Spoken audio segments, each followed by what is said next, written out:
Welcome to the Dog Trainers Podcast, a podcast created by dog trainers for dog trainers or anyone who's ever fallen in love with man's best friend. I mean, honestly, man, I would love to come to one of your group classes. I would fly out to Pittsburgh just to come to one of your group classes. About that at all, right? Yeah, I would love to. So, trainers, if you're not running a group class, you need to run the group class. You're fucking up Today. Yeah. And there's so many reasons why. So I think from one, we talked about the accountability, right? It does keep people accountable because it keeps them coming. And two, it's just a lot of fun because it does build your community. So we do two things. We have our group classes every Saturday and on every Sunday.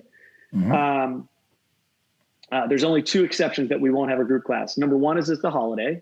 And number two, we also do once a month training at our kennel where all of our trainers, so all 8 of us get together and we train dogs together so we can be like, just try new shit that we've been doing, communicate. Because I think that's really important to make sure your team, don't forget your team does continue to need to grow. Yeah, we have a trainers night at my company also. That's badass. That's awesome. Yeah, we do we'll buy food for everybody and we'll just train from 1 o'clock to 9 o'clock and there's drinks involved.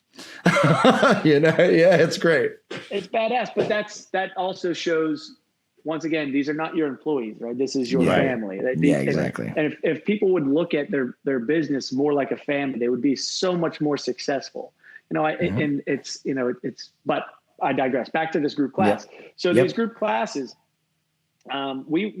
we bring 32 dogs, and half the time there's more because I have a really hard time of saying no. There's always a wait list of clients. And then we get people like, I really need to come and I can't make it. Fuck it. Just come on in. Yeah. I can't 34. Say no to you. Yeah. Exactly. And you're like, all right, hopefully someone cancels because that's a lot of dogs. It's a lot of dogs to manage. Right. And there's only 2 trainers. There's me and somebody else. That's a lot. Yep. That's a lot of dogs. And that's 16 per. Yeah, it's a lot. And these people better know what they're doing. And the good news do you have an amplifier? Do you have an amplifier? Fuck no, dude. I've got like 1,000 octaves, right? So nice. I just bell out. And I'm me, right? I'm just talk the way I talk now. Yeah. I had to get one. You're yelling. I had to get one recently because there's a park right next to the freeway.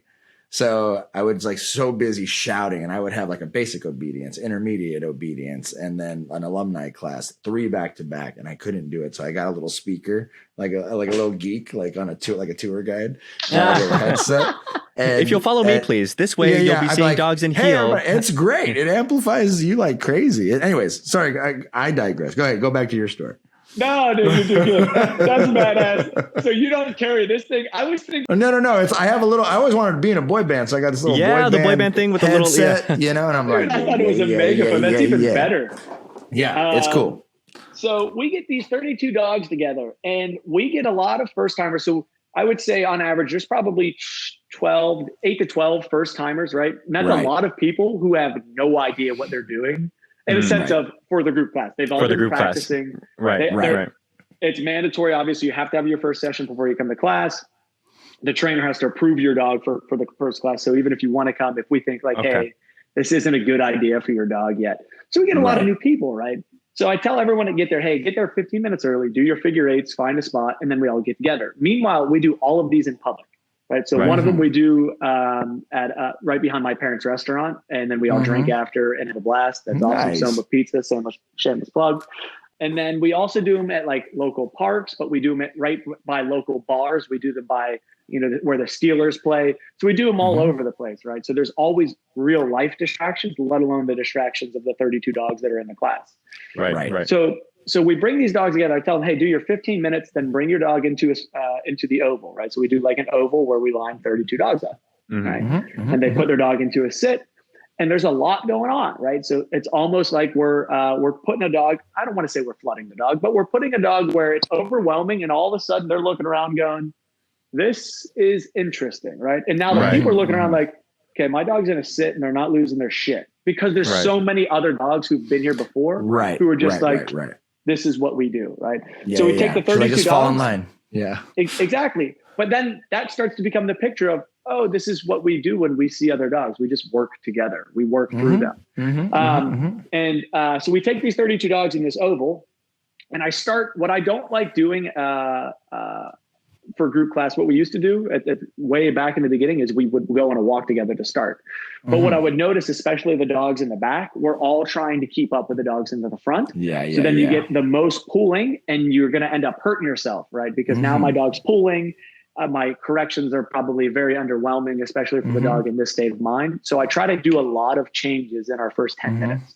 So we start in our oval, heel left, circle back, sit down, heel left, heel left. Exactly. Right. And now they're all in sync. And then we go through all these different drills. Like we do one called the chaos walk, which gets a lot of views so that's all the crossing. Exactly. Cross from all four sides. Right. And people have to communicate because you're trying to empower the owner to get them to understand, listen, if you want to control your dog, you also have to control the environment.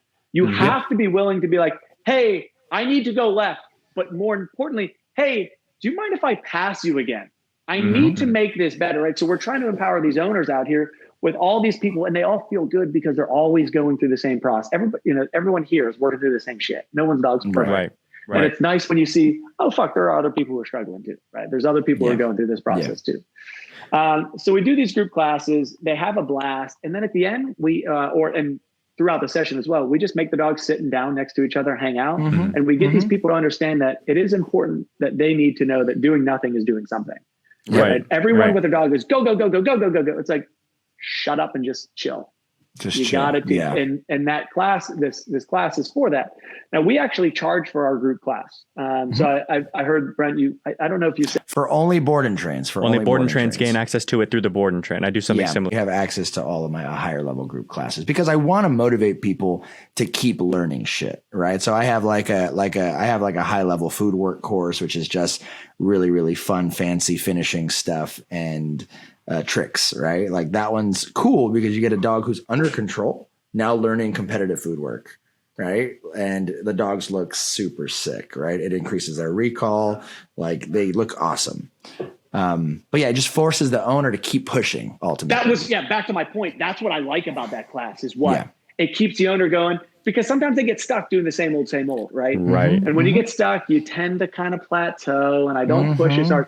But if there is something new out there, if there's another, like, dude, this all goes back to fucking with dogs too. If there's a goal that I have to achieve, right? If there's a task, then I'm going to work harder for that task. And and it comes right back to having more success. I like that. I like that a lot. Well, and an interesting point when it comes to plateauing and the importance of pushing is, we were talking about this in the last episode too, that sometimes, there are like the two things. There's like the quicksand thing where the owner is doing well, but then over time they relax and they're not doing enough anymore. So the dog slowly kind of gets back into their old habits. Or there's the other thing where the owner sticks perfectly to what you asked of them and they don't relax at all. But there hits that point to where enough then isn't enough now. And the dog is comfortable enough now that they need more, and they want to just keep progressing. It's like the nature of the game, right? So it's definitely fun to be able to continue to push owners to push their dogs and make sure that they understand the more that you push the dog, like the dog in and of themselves, the dog in a vacuum learns more and keeps focused. But the more that you're the one who does it, the more you're reinforcing this idea that your dog can trust you to continue to progress. You're a coach, you're someone that the dog can look up to in moments of stress because you're constantly setting the bar higher, but you're going to keep winning. Nah, it makes perfect sense. And I love the idea of that because a lot of our classes, like, we call them real world classes, right? Where you're just out at, like where there's a fucking train or where there's a park and there's bicycles. And what we do is we all of our classes, the goal is always the same with our classes. We don't have these different tiers. And I love hearing about these different tier classes because it makes sense because it does keep the human going. We just add different things within our classes. So none of them are the same. There's no minus the first 5 minutes. The first 5 minutes will always be the same because I want the dogs to get warm ups and stuff. Yeah.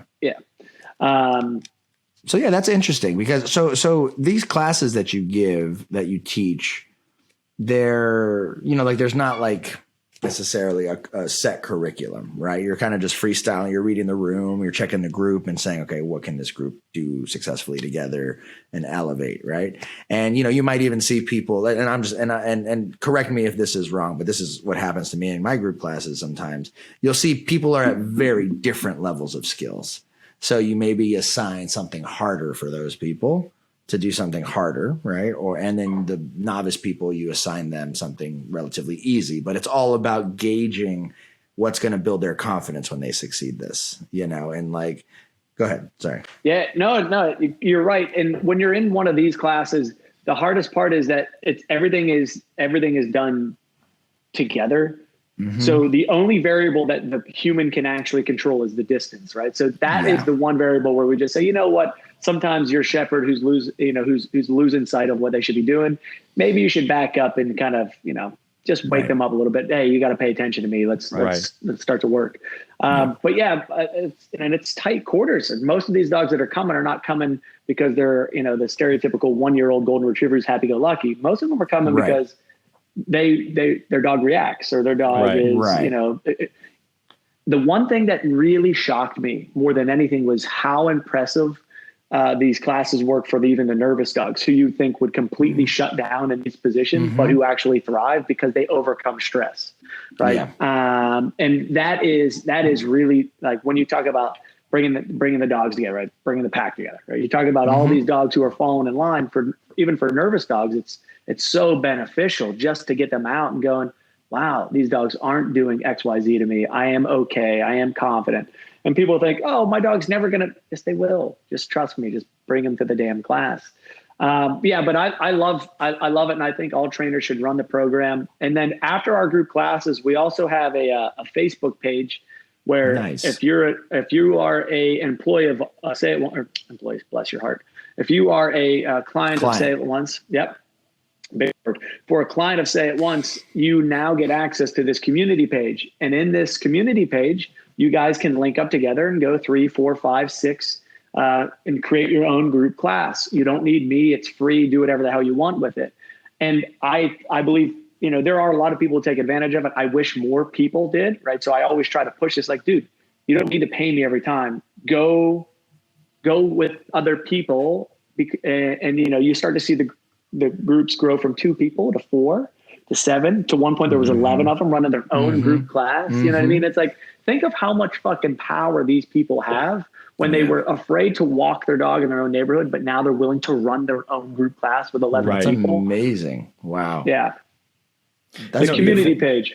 That is a fascinating point too of the group class that you don't quite account for until you start running group classes. In your head, it's like, okay, well, these dogs are going to get to be around other dogs, like the natural distractions of the park and everything else. And this is all good stuff. But then you get there and it's like, oh, my clients are becoming friends with each other, taking each other's numbers. It's like, oh, you have a Dane, I have a Dane. Let's do this and that. And it's kind of nice that they make friends. Oh, you and live stuff down like the street that. for me, or right. It's super fascinating to see them all come together and like have their fun. And I'm like, okay, this is something important. I love the community aspect of it, and I love how there are certain social pressures, both in a good and a bad way, that help you in a group class, right? And I also do like, and maybe you can relate to this, Vinny, it's just and Mariano, the excitement of the group class. Like, I like. Oh yeah, that's fun. Like being on my toes. I like reading the body language of the people and the dogs, and I like seeing I like seeing the macro, right? Of that group class, and just kind of helping people find their way through it. I'll tell you what, it's a great way to frame your weekend. Like, for me in the mornings, like Tuesday, Thursdays, I work out. And then Monday, Wednesdays, I do jujitsu. And I do it in the morning. It helps me like frame the day. But Saturday, Sunday, getting up for the group classes in the morning, when you're done and it's like 10, because here we have to do them super early because it's hot, so we do them at 8. So like, here it's nice that it's like 10 o'clock. Maybe we finish a little early because it's getting a little hotter than we expected. 9:30, 9:45, and it's like I'm amped. I'm ready to go. What time is it? Oh shit, it's 9 a.m. All right. I'd call my mom, but she's probably still fucking sleeping because it's Sunday. Like so like it's nice to be able to have that like rush of energy so early in the morning on the weekends. Yeah, man. And Brent is right. We are such social animals, right? We thrive when we're with people, especially when we have something to connect with, like a dog. And that's the beauty of a dog, right? Connects every fucking person on the planet, because most people like dogs, and the people that don't, we don't want to talk to anyway. So fuck that, but it's, they're so social. And after not being with people for a long time, because a lot of these people were cooped up for a long time, they needed Yep. They needed this. And, that was one of the nicest things that people would say is like, dude, this really helped us get through, terrible, whatever, Yeah. So it is nice. It's a really nice social event. Yeah, it was great. Did you find an influx of very unsocialized dogs this year? So, dude, class? the amount of anxious, nervous, I was gonna say, yeah. guarding dog, like every fucking dog guards, because all they've done for the past year is what? Sit on the couch and we pour all of my baggage onto you. And it's so unfair to the dog. Yeah. Right. Yeah. Because it's like the last thing this dog wants to do is listen to me bullshit about everything in my life right now. Right. You wouldn't do that to a kid. Right. You wouldn't do that to a child. No. It was very unfair. You don't want them to get out. Now you're bringing up a point that I really wanted to talk about, which is relationships. And I think we should talk about that after this commercial break. Perfect. Hey guys, Mariano here with the Dog Trainers Podcast. You want to know the best way to help us grow? By subscribing and leaving us a review. It helps others find us, ranks us higher on search results, and broadens our ability to connect with amazing listeners just like you. And now, back to the show. All right, everybody, welcome back, and thanks again so much for listening to the Dog Trainers Podcast. Now, we wanted to shift gears a little bit and talk a bit about the importance of relationship development in the dog training world. And this is something that Brent and I have been extremely passionate about. It's interesting that Vinnie says that, what you were saying earlier was that you believe that something that's really helped you be as successful as you are is just your ability to treat clients like family. Right. And just kind of bring them into that circle, that support group of this isn't, it's a business, but it's not just a business. We actually care about you and we want you to continue to grow and succeed and do it with us. Right. And so I wanted to hear a bit more about that. And I know that, Brent had some stuff that he wanted to touch on as well. So yeah, can we talk a bit more about that? Dude, I was going to say 100%, but absolutely. Absolutely. You still said 100%. I know. I was almost there and I blew it. We'll edit that out. Great. Absolutely. We'll talk. But I think you have to be honest, but you also have to be extremely respectful of the fact that, especially for me, I'm going into their home. They invited me into their home to work with their dog, but I'm not there to sugarcoat things. So I have to get my point across as confidently, but not being a dick as possible. People appreciate honesty, right? So if I go into a house and we're sitting down, instead of me, hey, your dog's really fat and it's unhealthy, you have to explain it to the way that you would expect someone to explain something to you that's really of high value and of high importance. God bless you, Mariano. Thank you. Yeah, very welcome. So I think if you can sit down and like one thing that we do with our training program is when we first come into the house, we sit down and we have a conversation with the owner. But before we even get to that point, when we set up an initial session with one of our trainers, right? So we have 7 trainers. When you set up an initial session, you actually get a video sent to you of our trainer explaining how it works. And the people feel like they know them, right? They're like, I know Michelle coming in, or I know Anthony coming into my house now. So then we go sit down at the table and like, this is here because I've just watched Anthony explain some stuff. And they sit down and they build a relationship with this person before we even do anything with this dog. Let me talk to you. You tell me what you think the actual issue is, and I'm going to tell you what's really going on. And if you can develop that little bit of connection, there's a better chance of follow through from the owner, which I think is everything. So instead of just going in, okay, grab a leash, take this dog, let's go heal him right now. Let's sit down, let's take our time, let's communicate, and then we move on from there. But I also think this is a variable that you either, I think, have it or you don't have it. I don't think this is something that can be taught or trained. You have to be really good at reading the body language of a human being, right? Of what they're comfortable and not uncomfortable with, what your energy level can be with, when you can swear, when you can't swear, and so on and so forth. So if you can connect with that human while you're in that room for 2 hours or whatever it ends up being, it makes it a lot easier for them to trust you, to follow you, and then to continually following you. So I think that's something that that you have to do. A fascinating point that comes to my mind is when we talked to Sean O'Shea, he was always a big influence for me because of his work with e-collar back when I was learning how to do e-collar stuff like 6-7 years ago. But also, honestly, my favorite part about the Good Dog videos were their imperfections. Like they were the opposite of Zach George. The editing and all that stuff wasn't great, but the content was like amazing, right?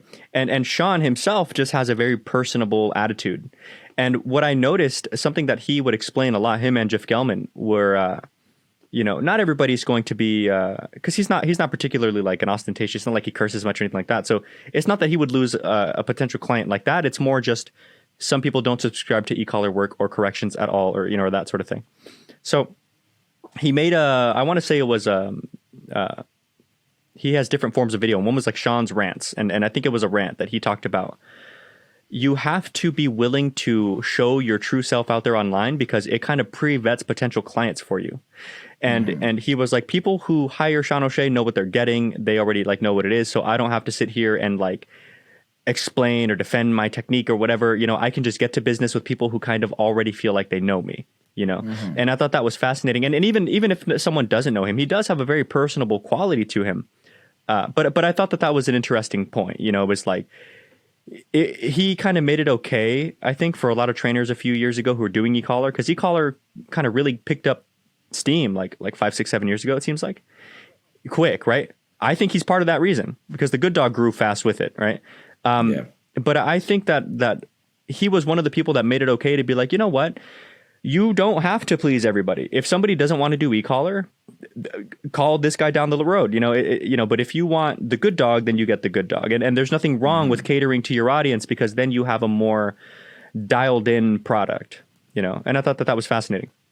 Yeah. What I appreciate about him and his page and his program is that he just he once again puts it out there what he does. Right. It's not like, and I respect that a lot. It's not a sales gimmick. This is what I do. Right. And this comes back to the benefits of social media, where you can actually develop a relationship with somebody without even seeing them. Right.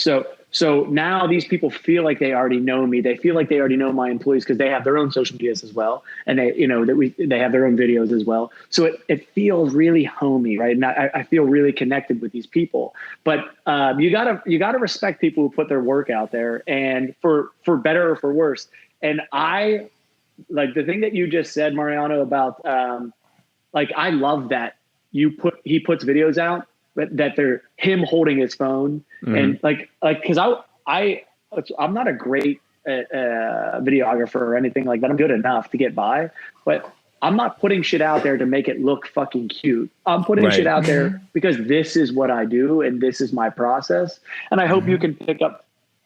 And if that's all you take from it, phenomenal. The thing that bothers me though is that all right, so you see a guy like Sean, and you are right? So it's like, you either love this stuff, you like this stuff, or that's definitely not for me.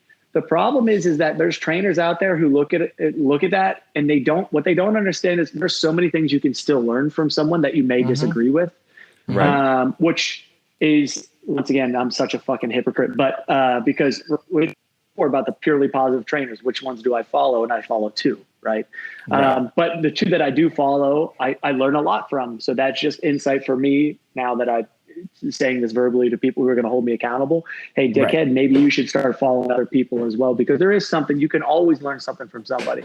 Fucking went on a tangent again, but this is all back to the relationship portion. 100%. Yeah. Now we're 100%. You geek. So you were talking about developing a relationship in 14 years. Sorry, go ahead. You geek. You geek. You big brat, or what is it? Booger? What? No, never mind. Whatever.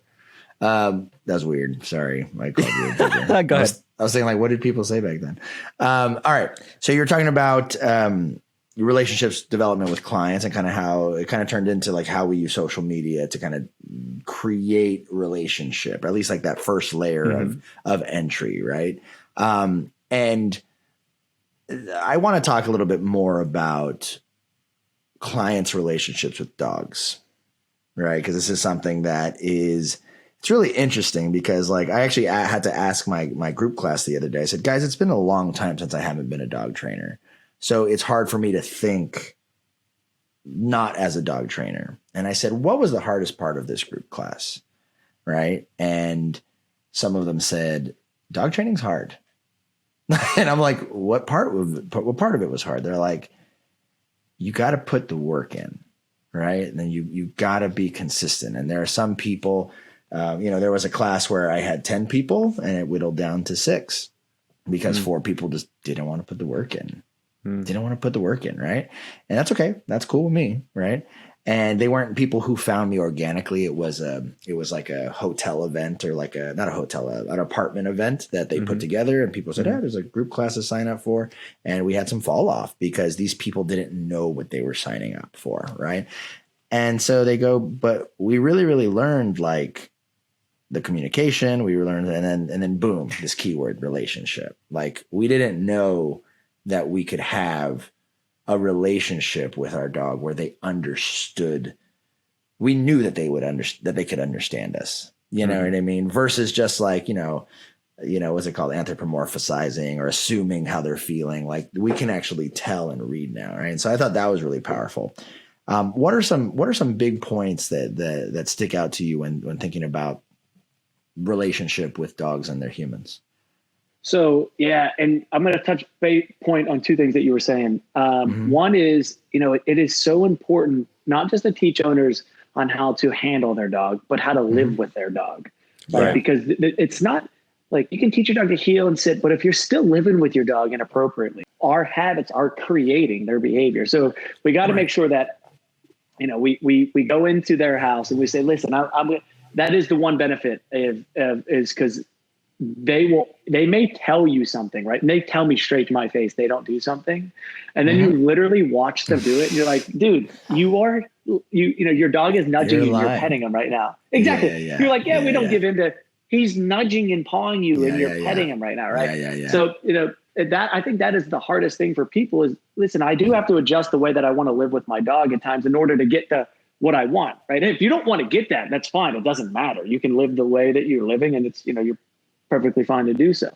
But if you want to see success and you want to get the dog to, and we talked before about human guilt being a very powerful tool, right? So I like to add this in there. Like, listen, you're not letting your dog reach their maximum potential because you're being a little selfish right now. Right. And I need you to understand that. And that's a big fucking blow, right? You got to make sure that you have this person's trust when you say that. Right. Because if you say that too soon, they get defensive, they get off put. Yeah. But if you say that at the right time, they go, oh, and they feel bad. Right. And then when they feel bad, now they're like, what do I need to do, Vinny? What do I need to do? Yeah. And then from there, we need to say, okay, well, tell me about your daily life. Tell me about what you do with your dog during a daily basis. And you guys see it.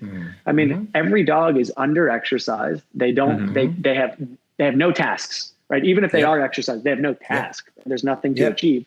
So therefore they have no purpose. When you give a dog a purpose and you start to give a dog a task, you guys can complete that task together.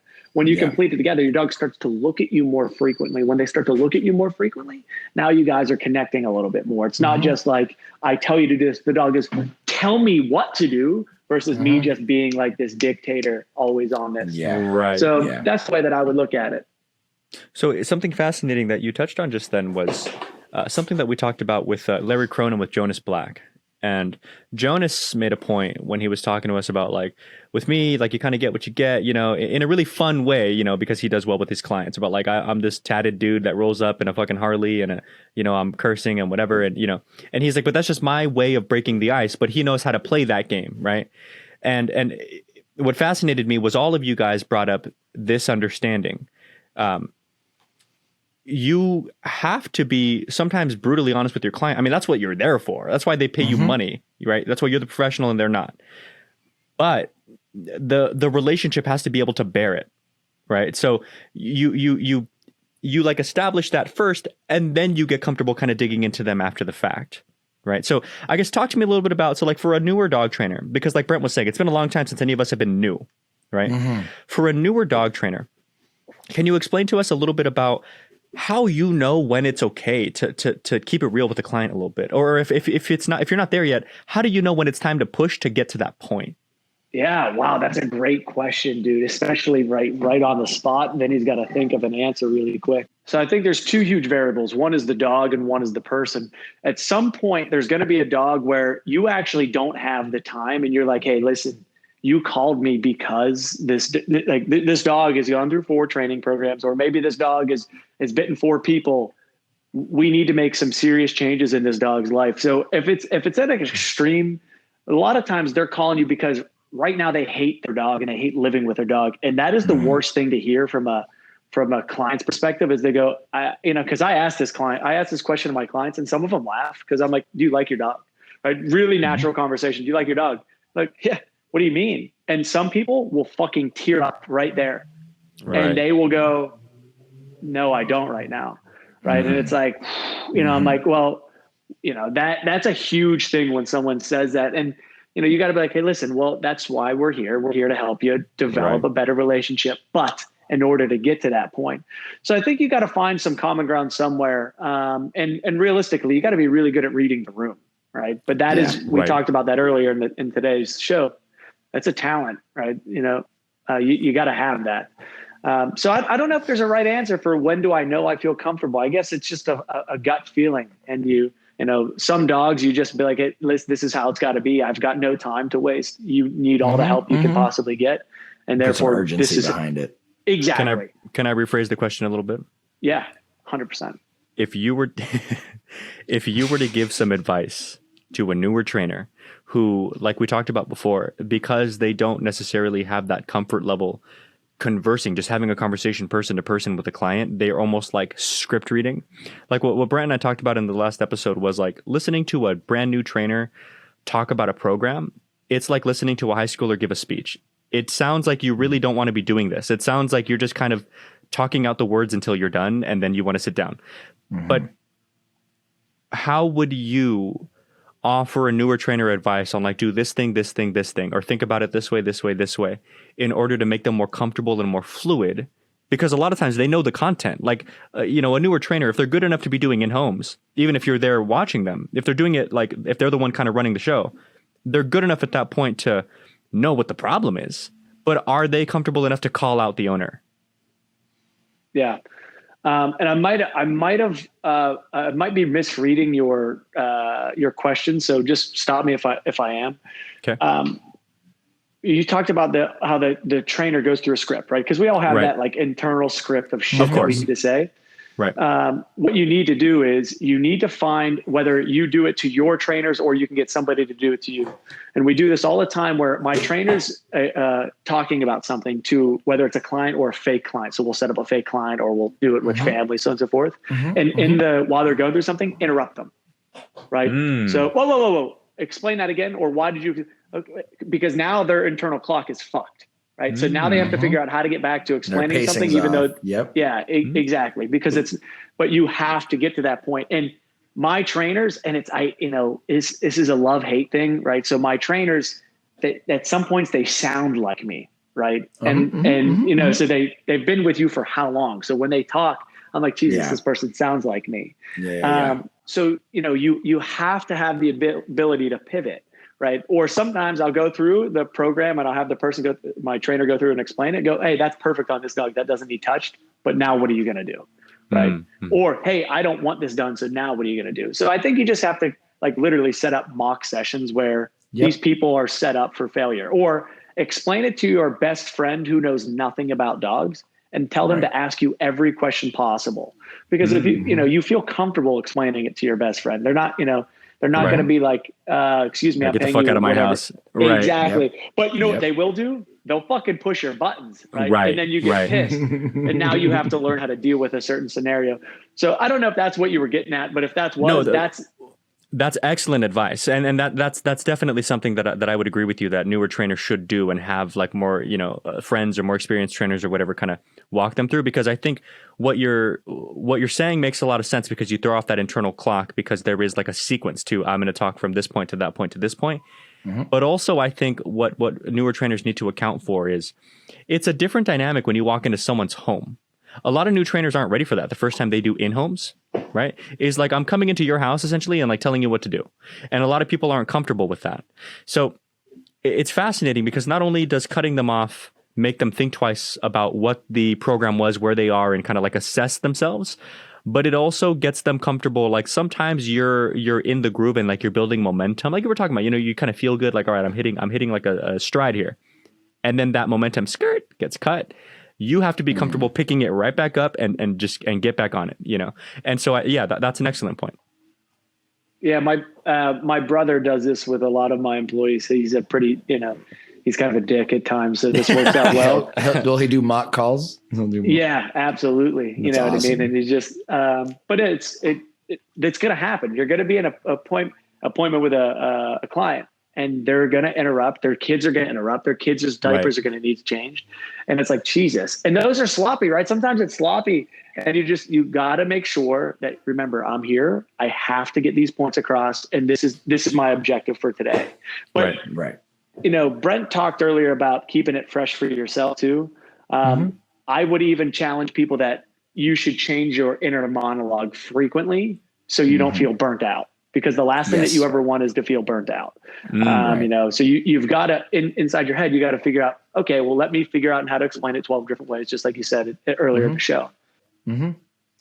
No, yeah, and I think that's been one of the cool parts, because I love making things make sense. And as we were talking about on a break, we were talking about, those aha moments and how addicting those aha moments are. And it's like every person, like here's a funny thing. Like, have you ever tried to make an example to a client and it just fell flat and they had no clue? And it's something super common. Like, how, like, with your with your brothers and sisters, and they're like, and you're like, all right, well, I got to go into the bag of tricks, and okay, what's an only child reference that I have? And you're like, oh, like when your parents have rules when you're a kid, and they're like, I went to boarding school, and my parents. How like when you're becoming a serial killer, so you start with cats and then move on to other small defenseless animals, and then finally your first human. Yeah, exactly. It's kind of like that. Dog trainers are the master of analogies. Yes. Master of analogies. So this is something I wanted to run by you, because our last episode, we kind of made a list of skills and we kind of touched base on them. And I wanted to see if you could add anything to this list, because so this is what we talked about. We asked the question to the audience, like, how's your storytelling? Right. And the main points for storytelling is the best way to make the mental and the emotion line up quicker. Right. So like to make someone feel right about the work, to make them understand, and also to make them understand conceptually the work. Right. So when I'm able to bring, a swimming example, teaching a kid how to swim is like teaching dog training, and people go, I learned how to swim, boom. And they're able to take that analogy and kind of put themselves in the shoes of the learner again. So that was one thing. How is your storytelling? Number two was, how's your technical teaching, which is what we were talking about earlier when we were talking about Michael Ellis and how he breaks shit down, and, all that technical teaching of where, the timing, the placement, the body language reads, all that stuff. Right. So ultimately, the technical teaching is, how observant are you? And one of the points we made, the only way you become a better technical teacher is actually by teaching people stuff, right? And being good yourself, and then teaching people technical stuff. The third thing was over and over again. Over and over and over, and you hit roadblocks where you're like, why are they not understanding this? And then you go back to the drawing board and you go, because I'm explaining something clearly.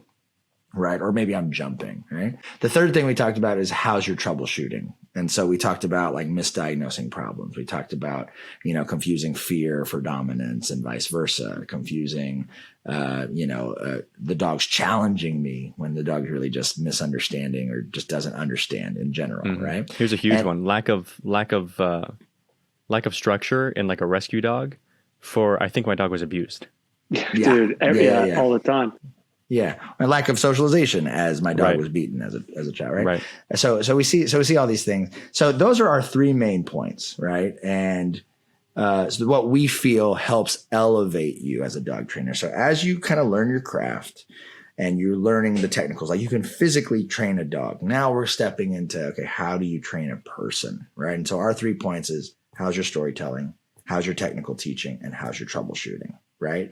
Is there anything to that list of 3 that you think is you're missing this? Well, I don't think you're missing anything. I would just add something. Right. So I coached hockey, and within coaching hockey, training dogs, training people, one thing that's really important is confidence building. So, we talk about confidence building with dogs all the time, But confidence building with people is, I mean, it's generally the same thing. You get someone to do something that they've never done before. And then if they can do it, you reward them for it. You congratulate them for it, whatever it ends up being. They feel more confident about it and more eager to try again. So you always have to find the good thing that the person did, that they did, right? Because you can fuck up the whole drill, but you did something right, right? Yep. Right? Yeah. So you good hustle, Timmy. Yeah. Exactly. So what did they do right? Hey, you held that leash perfect, but next time stop turning with your, whatever it ends up being, right? Right. So, and you got to hammer on the good things that they're doing too. People do this with their dog though. All they do is they focus on the negative, right? And I say the same thing with your parent. Do you ever have a parent who just nags the shit out of you, right? You do 17 things right, but you didn't pick your socks up. You're like, really? That's what we're going to fucking focus on right now? Yeah. Really? Yep. So with people, you've got to have that ability to just say, hey, you're doing this really well. Because if they walk around like this, it doesn't matter what I'm explaining to them. They're not going to do it well. So you got to build them up a lot, just like the same way that we got to build dogs up a lot. And that is one of my passions over the past year, especially I would say within the past year, is confidence building exercises with dogs, but it should go hand in hand with people. With the owner. Yeah, absolutely. Okay. But I love the idea of storytelling being one of the most important things, because you are not training the fucking dog. You're not just there training this dog. You have to relate to people as quick as possible. Right. The verbiage the verbiage that you have with the mental connecting with the emotional, which you stole from somewhere, because I know Brent now. Totally I know made that up. And I know up. that's not his, right? But that's brilliant, right? That's spot on. That's what information is for, to be shared, right? So my father told me something, right? Yeah, I know. It's good. My father told me something that his father told him. He said, steal with your eyes. Steal everything you possibly can with your eyes. And trainers need to be the same exact way. Yeah. I watch other trainers' videos all the time to steal as much as I fucking can with my eyes. Not in a sense of because I want to rip them off, because I want to add to my repertoire or to my arsenal. What can I do? Yep. Right. Well, the rising tide raises all ships, right? So in terms then of another great analogy. Yeah, right. That was actually mine. I invented that when I invented Michael Ellis said that in the when episode. I invented the question mark and and when I invented the chestnut. With that being said, we're talking about like the words you use and stuff like that.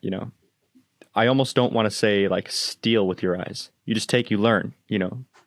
And so, I think that's an important lesson for dog trainers, not only to hear on that side of like, yes, if you see something, innovate. That's the essence of sport. That's what we were talking about earlier with the sport thing, is like everybody steals with their eyes. That's why competition is a thing, right?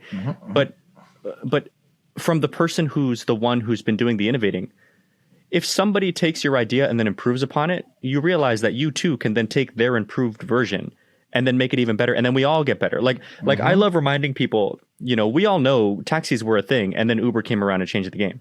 And it wasn't that big of a difference. It's just minor improvements make a huge impact, right? So there shouldn't be a fear associated with like picking up and running with something that could work for you. And then also too, I love, as a podcast listener, like I'm a super avid podcast listener of all different kinds. I love the idea that I know what you're telling me and I've heard it all before, but just the way you said it really stuck to me. So I love the fact that people all run with very similar messages, because sometimes you just resonate with this person for whatever reason. Yeah. And you're right, because everybody's background is so different. So something that may make sense to me is not going to make sense to them. So you have to go right back into the bag of tricks and figure out, and there's nothing better than being in a client session and saying a joke, just to get them to kind of open up, and it falls fucking flat. Yeah. And like, dude, the other day I've tried this joke 5 times. It has never worked. Right. Yeah. Never worked. But to me, it makes so much sense. Right. And I'm like, yeah, your dog wants this and he wants it now. He's like JG Wentworth. And no one gets it. I would totally get that. No one laughs. There's nothing. It's silent. I have a joke that only was hit once, which was people go, "Are you like the dog whisperer?" And then I go, "No, I scream at them." Yeah. That's a funny one. But no one gets it. That's a funny one. I like that one. No one gets it. I'm taking that. I like that. You like, because as you know, as a trainer, that's the first question they ask you. You're a dog trainer? Like Caesar Milan? Yeah. Like no. Caesar? You're like, yeah. I like sarcastic humor. So like if somebody knows I know who Caesar is, and they'll be like, wow, yeah, like Caesar? Who? Yeah, and, and then they'll find that one funny. They're like, idiot. Yeah, idiot. Oh, this guy's not a dog trainer. So you were talking about confidence building and kind of that's something that we should add to that list. And I totally agree with you. What would be kind of a general breakdown? Like, how do you know as a dog trainer, how to is there a process that you go through? Or if you were going to create like a list or something that could help as guidelines for new trainers, how would you go about that? Yeah, I'll just tell you how I do it. And then from there, you can take what you want. So when we go into the house, obviously we sit down, communicate everything. Me just saying blind words to them never is going to, it may alleviate stress to the point where they're like, okay, now I'm comfortable with this guy in my house, but it doesn't make them now feel all of a sudden like this. Right. And I like, it doesn't matter what you pat them on the back with or what, rainbows you shove up their ass. It's not going to make them feel confident. The easiest way to make them feel confident is to show them that their dog is actually capable of doing something and then showing them that they're capable of doing something with their dog. So I always try to achieve a simple task first. My first task that we're going to achieve, let's achieve a proper little leash walk outside. So I like to get the dog out. We do a little leash walk. It doesn't matter what tool, we typically would start with a slip or something of the nature. But I want to achieve my figure 8 drills with the dog, which takes 5 to 10 minutes. It's not fucking hard to teach these, right? The dog masters them because it's simple, right? And that's how everything has to be. It has to be almost in an elementary level for the dog and elementary for the owner. And then we immediately go, okay, now you're up. And they go, what? And I go, I'm going to coach you through this whole step by step. This is really simple. And they go, I can't. And this is my favorite line. You're not teaching your dog anything. Your dog already knows this. You're just simply doing it, right? So now that the human goes out there and they start to see that their dog, and typically once they've watched their dog do this a few times, they're like, oh my God, this is pretty impressive. So now they're already like on a high and they take their dog on a leash and the dog starts to listen and they go, brilliant. And that's the first portion is they have to get a little bit of hands-on experience themselves, but I have to do 90% of the legwork so they can actually, follow through with it. And then from that point on, it's hook, line, sinker. Once they understand that they can control their dog on a leash, everything there starts to fall in line. Once the owner gets a few good reps in of practicing something that the dog already understands, then it's easier for them to kind of just build off from that. And then we can go inside the house and everything you just learned is going to help you for the next, it's like a snowball, right? Now my snowball's bigger and we can go do place work, which is also a very simple game for the dog to pick up. And it's a very simple game for the human to pick up, and it's now we practice place work for a bit and then we go sit down, we write some notes and then we'll go on to the exercises that actually pertain to the dog. Honestly, there's not one dog on this planet that shouldn't walk well on a leash, that shouldn't know place. Right? Those two should be staples. And then from there, you can build up your own program of what the dog actually needs. But I think the human gains confidence from working their own dog. You just got to make sure that they have success. Because if they fail right away, they're not going to want to do it anymore. Or they're going to not trust you because now you set them up for failure, which is the last thing that you need to do. Right. And that's something I was definitely guilty of as a younger dog trainer was I was trying to teach them how I would train the dog versus how they needed to learn how to train the dog, if that makes sense. Like I would, you kind of forget how much mechanical and technical skill you develop over years of training or just handling more and more dogs. And I remember something as simple as like teaching like a pivot turn, right? Like a turn and pop, like it's so fluid when I did it that I was like, well, you turn and then you pop the leash. Like it's that simple. And not everyone's coordinated. Some people have 2 left feet. Some people are, walk like a T-Rex. And some people, so there was like something so simple and it was like running into those brick walls that ultimately make you pay more attention to the technical teaching, right? Like those little things. And that's one thing my mentor I would see all the time. He would just make the smallest change and then everything would fall in line like the way it was supposed to. And so that's really cool. I really love that explanation of how just building confidence. In essence, it's like setting your owners up for success, just the same way you would set a dog up for success, right? If they bite off more than they can chew, then they're going to fail. I always make kind of an analogy to learning how to swim, right? And we did it again in our last episode. But it's kind of like going from the shallow end to the deep end, to a creek, to a lake, to like, bigger bodies of water. Eventually the kid can swim in the ocean. Right. And that is the true test. Like to have the confidence to swim in the ocean, that takes balls, number one. But how confident do you have to be to swim in the ocean? So confident, right? Because it's a scary place. And so it's kind of the same thing with owners. How can you develop an owner's confidence to the point? I'll speak for myself, but I've heard this a lot for other dog trainers. It's our dream as dog trainers to really motivate clients to feel unstoppable with their dogs. Like, you can do anything if you understand a handful of things, right? If you master 2 things, 3 things, whatever the things are. Dude, 100%. And I stress this so much. One of those things is just learning how to fucking handle your dog on a lead, right? Mm-hmm. It's like, and it seems so simple and so remedial, but everybody on this planet, unless they've had training, struggles because they have no idea.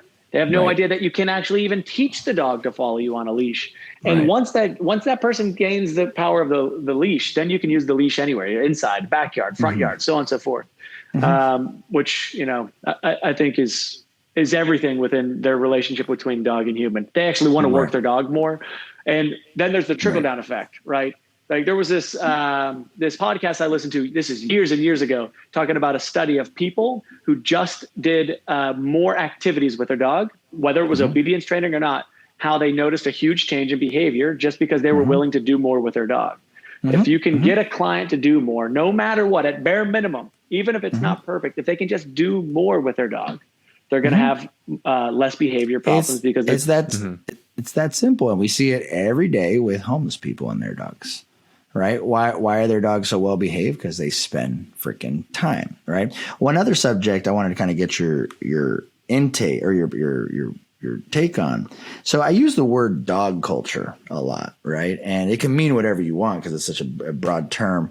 But I use it to describe like specifically certain things, right? Like in human culture, doesn't matter if you're Latin, Italian, Jewish, Persian, Asian, doesn't matter. Your culture has a set of rules and expectations to raise that child, right?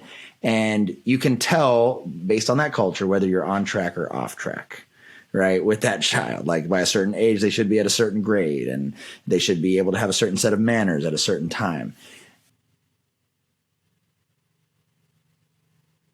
Common dog culture, right? People's common dog culture is the only rule that they have is like, just don't be bad. Right.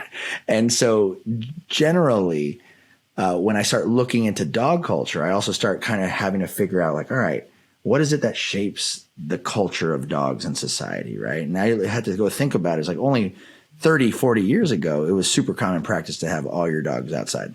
Which is fucking crazy. Yeah. To think about how quick this changed. Yeah. 30, 40 years ago, all your dogs are outside. And I realized like I was looking at this tier, like not tier, but like the evolution of dog ownership, right? And you look at outside dog, inside outside dog, pet dog, companion dog, therapy dog, service dog. And I looked at this ladder, I'm like, all the things that we've evolved dog ownership to be, from just being like a guardian of the property to then being our eyes. Like how crazy of an evolution that is. And all of that's within the last 40, 50, I don't know. I don't know the exact numbers, but it's very recent, like within most of the population's lifetime, right? Or some of the population's lifetime. And so it's interesting because, we train a lot of companion dogs, right? And the way I would identify that companion dog is that dog has to be half dog, half human, right? In a way, they have to have the same social skills, the same self-control, because if you're going to be in public around many things, you have to have certain social norms to have that animal in public, right? And so what I see kind of this juxtaposition in culture, right? Like what kind of dog I want to raise versus how I'm raising the dog. And I'm kind of just mimicking what I did when I was a kid. And there's a conflict there. And when my parents said that, I should keep the dogs outside, or I never had dogs when I was a kid. So there's all these different things. And I guess I'm painting this picture because ultimately I want to talk about this concept that I'm just calling dog culture, what would you like to see change in common dog culture? I would. There's a lot of things. I can go through quite a few if you have the time. So what I want to see is the way that we approach other people's dogs, right? So the first thing that we're always taught in dog culture is how to approach a dog, right? You're taught as a kid, right? What's everybody taught? For whatever reason, this thing, the handout. Like, why is that a thing? Who said that that's what has to happen? Who said dogs can't sniff from 7 feet away? Right? They need something right in their personal space. I would also like to look at a dog as like, this whole term fur baby or fur child or fur dog. We've heard all this bullshit, which I love that people love their dog, right? But that old saying, man, that if you treat your dog like a human, they're going to treat you like a dog is so fucking important. I love that. I've never heard that. I love that. Oh, then I'm copying, I'm patenting that. Steal that one. Put that one on my tagline. You probably stole it from somebody. I know you, Vinny. Edit that one out. Yeah. But that is the God's honest truth, right? So it's like, well, I don't give my kids everything for free. Why do we give dogs everything for free now just because they're cute? Right. Just because my dog is adorable doesn't mean that I did that with a couple ex-girlfriends and it didn't work out too well. No, it never does. It never, you get bit. You get bit multiple ways, right in the ass. You get bit in the butt. Yep. Yeah. I appreciate you guys not swearing on the podcast. It looks good for my image. Thank you guys very much. Shut the fuck up. But no, we do give dogs everything for free. And I would like people to go back to a system of where dogs actually have to earn everything, right? You have to earn the ability to get onto a couch. You have to earn the ability to go out a door, right? As simple as to go out a door should be earned. It shouldn't be just given for free, because then the dog is going to make his own decision one day that, hey, I can walk out the door. And at that time, there could be a truck that could be going down. So just for dog safety reasons, I think that everything, food should be earned. It shouldn't be given for free. And that's another thing that should change in dog culture. Who the fuck said dogs need 2 meals a day? Right? Like why everyone? When in the wild did they ever have 3 meals a day? Yeah. What is the guarantee that this has to be like this, and why? Why can't I just say, okay, well, you need a specific calorie intake, and I understand you need a specific calorie intake, but why do you need it at these times? And when you give that, that much away, especially at the beginning for a puppy, oh my God, you're wasting so much. So, freedom, I think should be earned. I wish that would change in dog culture, but here's the thing. Dog culture also mimics child culture. And I think with kids, it's the same exact way. They're given an iPhone, they're given all this shit, right? And they're spoiled, and there's overprotection, there's coddling. Yeah. And the kid is going to be set up to fail when he's 18 years old and he finds out that life is not like this anywhere else except inside my home. And the dog is the same exact way, because inside my home, I live by these variables and these rules, and I go outside and there's a little bit of stress and the dog shuts down. Right. And we blame it on that moment when we didn't blame it on the fucking 6 months that I spent raising this dog to fail in this specific moment. So, I like to change that freedom should be earned. I like the idea of that. Maybe I shouldn't go greet other small segue here, Brent, small segue. Do it. Yeah, I have to, right?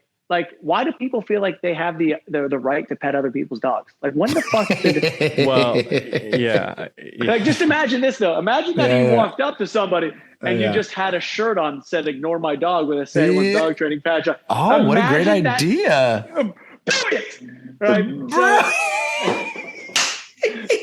Well, where can Vinny, where can I get a shirt that says that? I wish I knew, but I think there is this Say It Once dog training website that has a merch page that sells shit of the nature.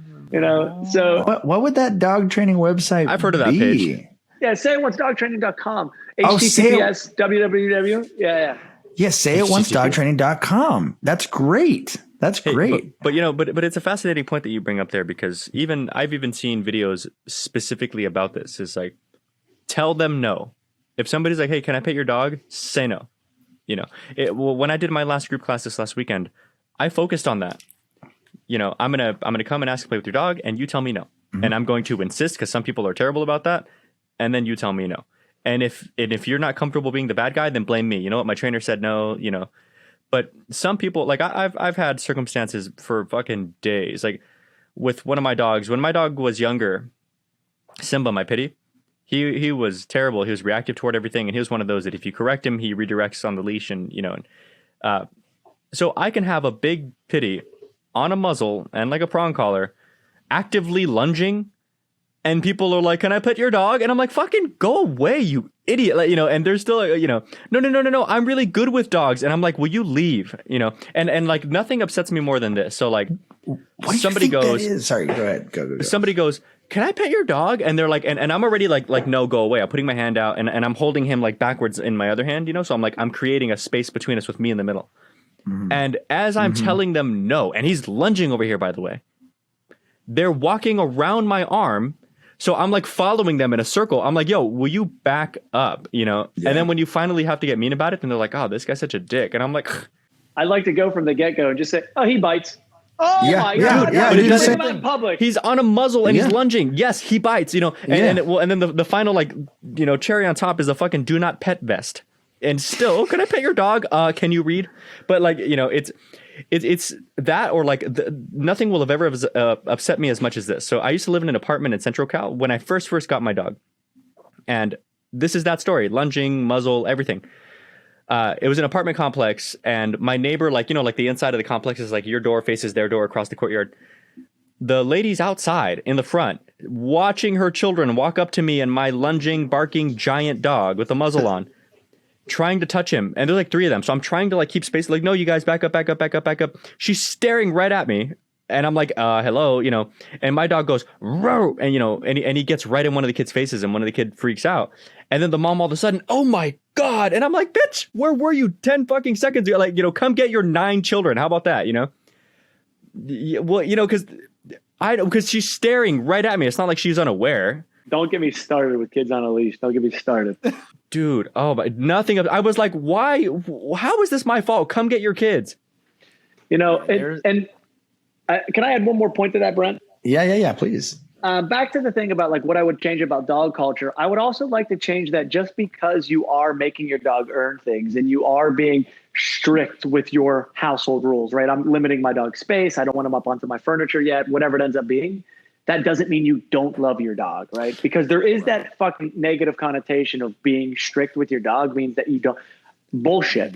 I am because I do love them, because I understand their needs are completely different than mine. Mm-hmm. Right. I was going to say, on the contrary, I tell people all the time, and I say it almost exactly like this. You're not bad mom if you structure your dog. It's almost like you're bad mom if you don't. Yeah. Because this is what your dog needs from you. And it's a very selfless way of looking at dog ownership. You're giving them what they need, not what you think they need. Yep. You're giving them something that may not be comfortable for you, but this is what they want from you. You're a mom. Yep. And of course, mom means I'm going to be the affectionate, playful, lovey-dovey, that's great. That's fine. Nobody's saying you can't do that. But moms are also firm, and they're like capable, and they're direct, and, and they get it done when they need to. So that's something that for whatever reason, people, like you were talking about before, people understand this concept, like in life in general, but for some weird reason, they just don't apply this to their dogs. Yep. And when you tell this to them, like they know what you're saying because they know this already. But they're like, "Oh, I never thought of it like that." I'm like, "Yeah, you can be firm with your dog. That's not the same as not loving your dog. It's just is something that people, I tell them a lot, and I think it hits them hard, like not in a bad way. Is your dog loves you, but he trusts me. And then they're like, "Huh." And I'm like, "But he trusts me." Right. Yep. And they're sitting there like, "Oh yeah," or they'll sit there and justify like, "Yeah, because he doesn't lunge when you're walking him," and and they'll kind of go through their like their logic. You can love a child, but you won't trust them with your money. Right. Good point. But it's fascinating when the child's the one who doesn't trust you. Yeah. No. I know. I'm just saying how love and trust can happen in a different form. Right. So. Then they kind of start justifying like the logic in their own head of like, "Yeah, I think you're right." And then they start explaining why they think I'm right. When he's at your house, he's really good. He doesn't do this or that. And I'm like, the reason why he trusts me is because I'm trustworthy. And the reason why I'm trustworthy to your dog is because I give them what they need, not what I want to give them. I like dogs too. I'd love to cuddle with them too, but I know they need X, Y, Z, and I do it consistently over and over and over. So they look at me as that person. So I see these paradoxes in dog owners, right? And the common population. We think dogs are dumb and smart at the same time. Okay? Like we're so impressed with the fact that they gave you a paw, right? Like so impressed, even though it's so simple. but at the same time, people think their dogs are also smart enough to like plot out plans against them, Yeah, to like and shit in the house out of spite because they shit let in the house out Right, of right, spite. right. Yeah. Yeah. And so that's an interesting like conundrum, right? Yeah.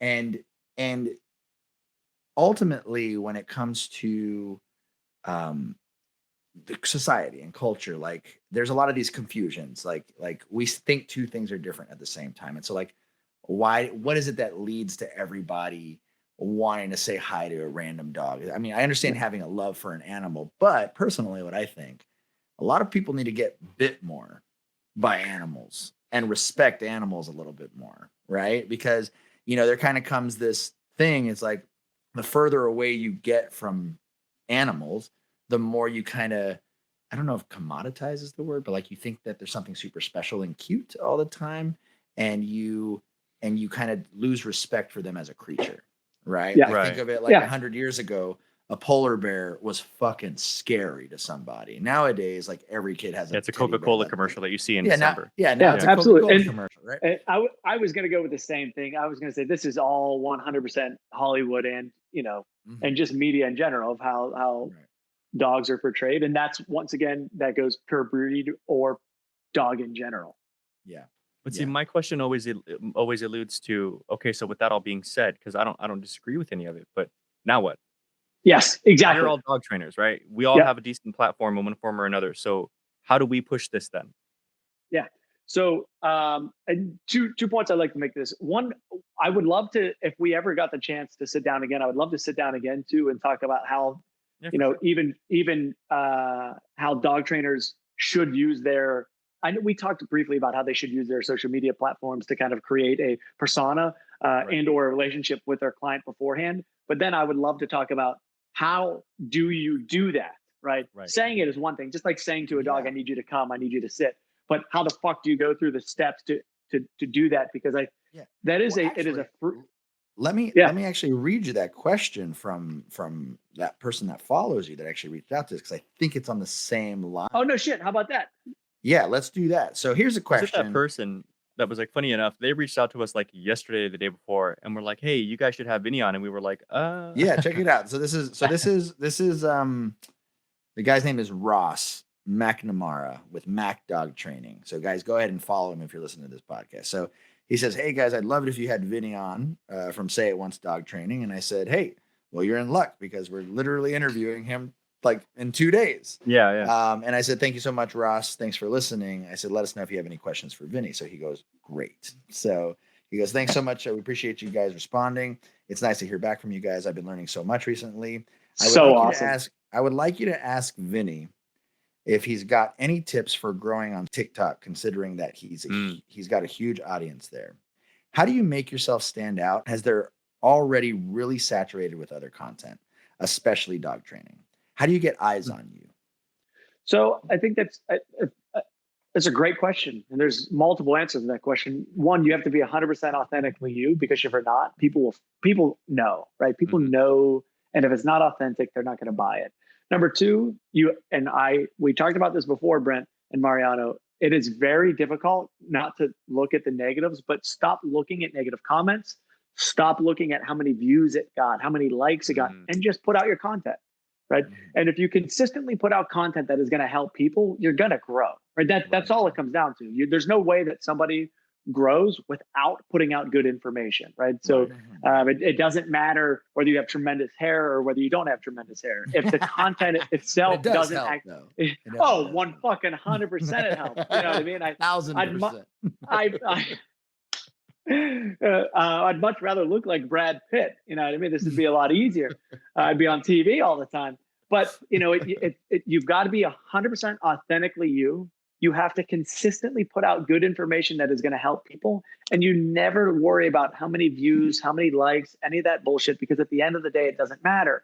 Now, Mac Dog Training, here's something that you have to be comfortable with. You shouldn't be trying to do this just to get viewers. And it's easy for me to say because I got lucky and I got a lot of viewers, right? Because I was putting out fucking 2-3 videos per day at the time. Every single day, no matter what, 2-3 videos. I spent 3-4 hours on it every day. But it's not that exciting once you get there. It's not like it's, oh great, this is all there's still just as much. Yeah, there's still just as much stress. There's still just whatever it ends up being. So it's, dude, just put out content that's going to help people. That's the only thing that you should focus on. That's it. Now, some things that will make it better. Watch how you carry yourself during that content. I see a lot of people making videos while they're sitting, slouching. Like, your fucking body language matters. You're slouching. The way that you're talking, you're not talking into the camera. The lighting is terrible. You're using a shit phone. Go out and buy a good phone, for the love of God, and post it good times. You need to cheat. You need to cheat by buying a hashtag app. Now I'm just going to go through all this real quick. You got to buy a hashtag app that's going to put out consistent hashtags that will help bring people to that specific post, especially on Instagram. But the timing of that post matters. And I don't know why not more people are doing reels on Instagram, but reels on Instagram are by far the greatest thing out right now for growth. Dude, we put out one reel of a video talking to a person, like, during my session, 6.6 million views. And I'm like, of all the fucking videos, this is the one that gets it. But I would have never thought that. I was like, it's going to get a little bit of views, but it's good. It's good information. They need to hear it anyways. And bam. And then that's what has to happen. So you got to consistently put out information. And I would put out information that helps people, not just the before and afters. The before and afters are awesome, especially peer to peer. Like, I respect my peers that put out more, like, oh, this dog, and then they show it at the end. So that's a really good for peer to peer. But you got to put out info that's going to be able to translate to their day-to-day life. I hope that answered that. Yeah. You know what's funny is, me and Mariano always make a joke, like, this is the only thing we do consistently. Like, I have 1,000 followers, right, on my business page. On GTP, we have 1,000 followers. We don't even, like, we're listening to you like a fucking student, because we just have to make the fucking time to do it. You know what I mean? And that's something, like, again, go ahead and follow us at the Dog Trainers Podcast, or follow our personal pages, right? But like it's something interesting, because you're not the only person that have told us, and we still have a lot of work to do on it. Yeah. Right? It's just about getting in that rhythm and getting in that workflow. And the algorithm's a bitch, right? So you've got to be consistent. Like, if you put up with your things, you're doing great, and then you fall off. So you literally got to put a reminder on your phone. And I'm looking at Mac's Instagram, right? And he's got a really bright yellow. He's got bright yellow on his pictures, right? Which is nice. Yeah, and it's nice. It's kind of bright, but it's also a little, like, overwhelming. And then the other thing, Mac, my man, is, or Ross, my man, is, we've got to put more videos out, right? So we've got 3 videos in the past 20, 3 videos in the 40s and 31 posts that you have. It's not enough, right? Your posts that have just words on them are great, and they're super important. But we got to make sure that we consistently put out the reels. We got to make sure we consistently put out the videos. And remember, you have to remember, you are an expert compared to the average dog owner. You're an expert. They're going to listen to what you say. And that's the benefit of you go into somebody's house or wherever it is, you are already in the driver's seat, right? Even if you weren't an expert and you went in there, they think you are. You're in the driver's seat. So, Mac, my man, don't be afraid to put out. And then let's see its consistency. So we've got 3 things since May 30th, right? That's a month, right? That's not enough. Ross, bless your heart. Ross, I need 3 things every day. And if you give me 3 fucking posts every day for a month, I guarantee you quadruple your followers. I would guarantee it. And if you don't, I will pay you $1,000 out of my own pocket. But if I'm only putting up 1 post every week, how can I expect my dog to walk well on a leash if I fucking practice for 15 minutes a week? Right. You can't. You've got to be really consistent about it. And then the big thing is interactions, right? You got to interact with your people, right? Because those are the ones who share your shit. Those are the ones that put out.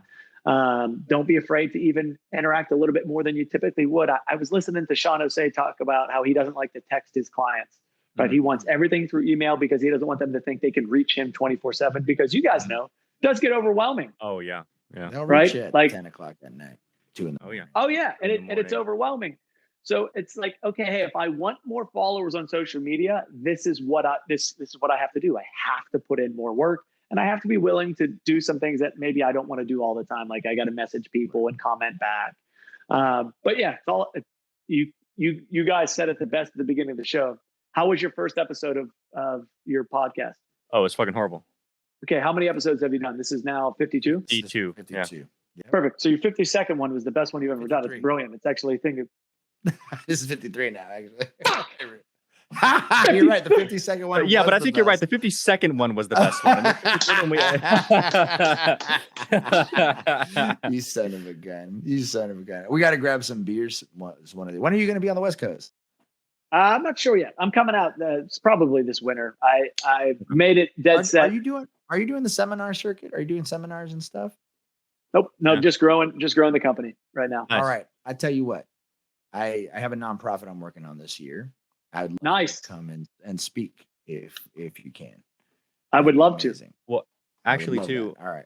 by I'll that fly by you that out exact same and- vein, this actually goes for both of you guys. So, I work here with the local foundation, Phoenix Metro Chamber Foundation, and we throw major pet adoption events twice a year. We have one in December that I'm speaking at, and if you guys are free, it's December 18th, I believe. It's a Saturday. I'll double check and get back to you.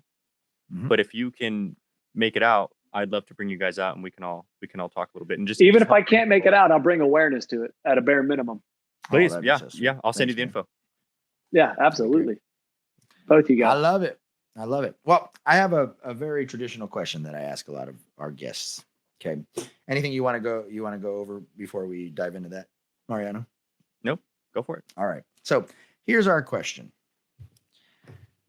Back when we were talking with, we started with Tyler Muto, and every guest since then, we've compared dog training to art, right? Dog training is art, right? Jonas says dog training is jazz, man. He always says that, right?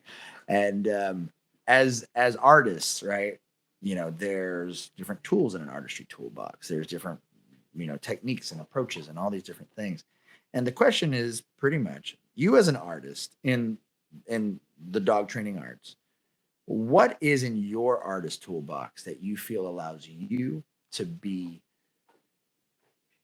Vinny, to be as effective as you are, to be an entrepreneur like you are, to be the best boss that you are? What is it that allows you to be an effective dog training? I'm extremely empathetic and I can connect with people very easily. I've never had a problem connecting with people, and I use that to my advantage because everyone has something that is a pro, right? Everyone has an advantage. You just got to find it and you got to fucking double down on it.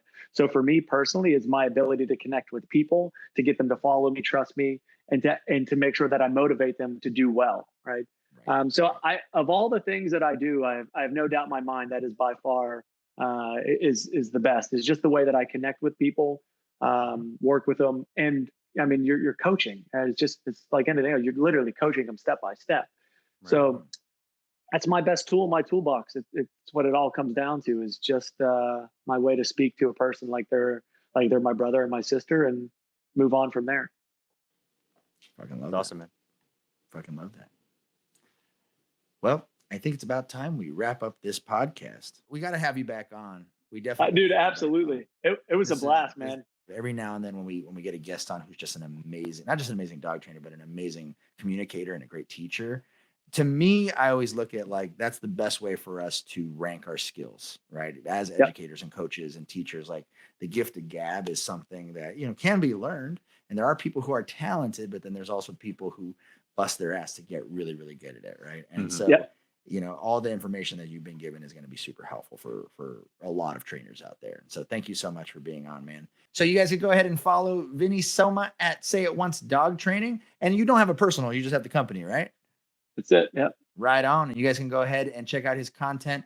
You guys can also check out Mariano at Untamed Dog Co. And you guys can check me out at Canis Behavior. But we really thank you guys for joining us on episode 2 of season 2. My name is Mariano Alvarez. I mean, not my name. What? Your name is Mariano. I'm tired too. You guys suck. I got to do this. My name is Mariano Alvarez. That's Brent No. LaBrada. That's Vinnie Somma. And we thank you guys for being the best listeners in the world. Thank you. Good night. Good night. Bedtime. Good night. Sweet dreams.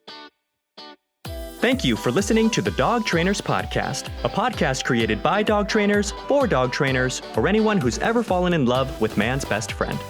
We really hope that you enjoyed this episode and can't wait to be back with you guys. Be sure to follow us at Dog Trainers Podcast on TikTok, Instagram, and YouTube. And don't forget to punch the hell out of that subscribe button and leave us a review. Remember, guys, this is your podcast. You're the best listeners in the world, and we'll see you next time.